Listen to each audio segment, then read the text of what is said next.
Still with me, Kyla Coleman and Vikas Bajaj. They're both criminal defense attorneys. And I know we touched on this earlier about the motion to quash the subpoena for Maurice Hall. But Vic, I want to start with you as far as he's on the witness list. Would you still call him if you were prosecuting this case? Well, it really depends what they want out of him. And number one, the important thing is he may not have a Fifth Amendment right that he can adequately assert. So this is just one step in a process for the judge here, Judge Cahill, to analyze whether he in fact has a cognizable right under the Fifth Amendment. What that means is anyone can say, well, I feel I have a Fifth Amendment right, either legitimately or because I just don't want to testify in a case like this, receiving this kind of publicity. The next step is that Judge Cahill will say, well, I see what you're saying, but is there a likelihood of prosecution? And you can bet that if the Attorney General's office wants this witness to testify, they're going to come in with a freshly printed piece of paper that says we're giving him immunity, so no one's going to prosecute him. So he doesn't have a Fifth Amendment right, and he's got to either testify or, Judge, you're going to hold him in contempt. So would they want him? Absolutely, because he was there from the minute that this started. He's a close friend of George Floyd, so he'll paint him in a positive light. They'd want him. But then again, there are drugs in his seat, and he'll do his best to deny possession or ownership of that for a variety of reasons.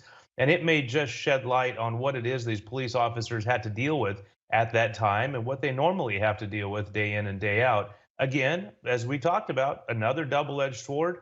I don't think the value he presents is much on behalf of the prosecutor side. So they may just kick him by the wayside and say, we don't need you. Yeah, great analysis there. And Kyla, really, it's understandable why he would want to file this because of the testimony we just heard yesterday from Chris Martin, for example, talking about the passenger, Maurice, was in the store earlier that day, attempted to pay with a fake $20 bill, but Martin said that he immediately recognized it as fake, gave it back to him, and he recognized it as the same bill that Floyd brought in later that day to pay for the cigarettes. And we also learned that when Martin went back out to the car to try to talk to Floyd, he went to the passenger side. We saw that on video, and he testified yesterday that Maurice was upset, kind of confrontational at that, actually tore the bill apart, threw it on the ground in front of Martin. So it's understandable that he would want to protect himself from anything, right, Kyla?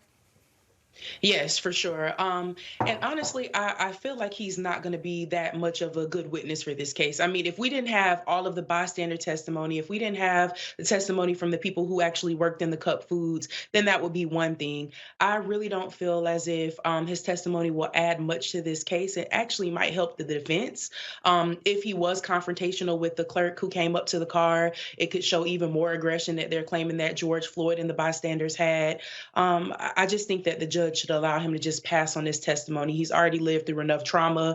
He, in your report, has shown that he was the reason that Floyd was even in the area that day because his car broke down. So I'm sure he's feeling some immense guilt and just kind of wants to put this case behind him, but also be proactive in Floyd receiving some justice, but just as a back burner person, not a person in the forefront. Yeah, I agree. And you bring up the defense because on cross-examination of Martin yesterday, Nelson kept emphasizing the behavior of the passenger, Maurice, when they tried to go approach him in the vehicle. In fact, let's listen to that part of the testimony. The bill that Mr. Floyd used, was that still in the store? Correct.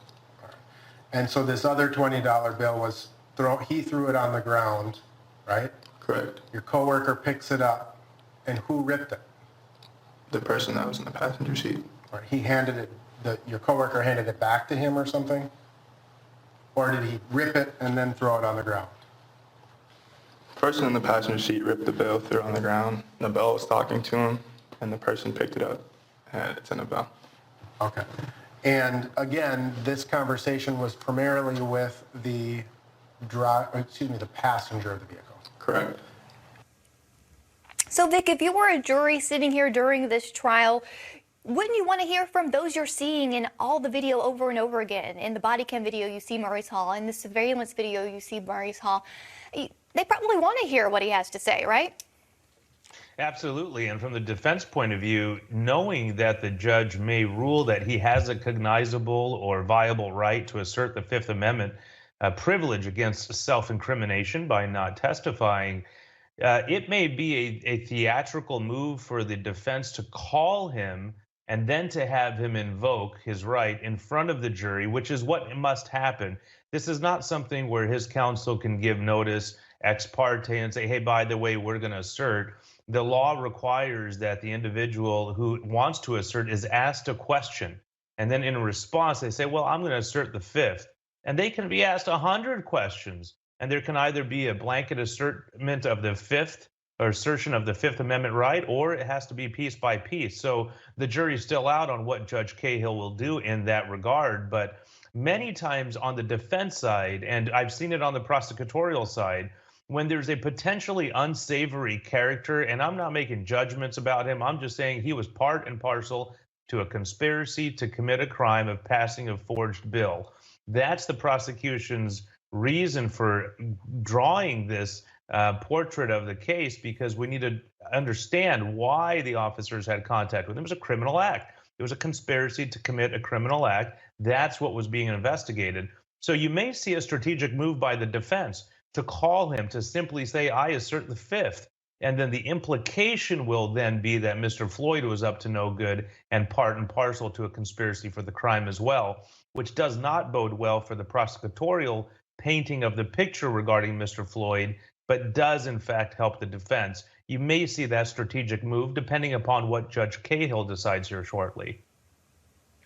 Yes, I agree with that. In fact, in opening statements of the defense, we heard Eric Nelson talk about Maurice Hall and Shawanda Hill, the other passenger in that vehicle, and he told the jury that they would say that even before Lane and King approached the car, that Floyd was asleep. They had to try to wake him up in the car. So even if they don't get that, like you said, from Maurice Hall, they can maybe get some stuff, but there's still Shawanda Hill, right, Kyla?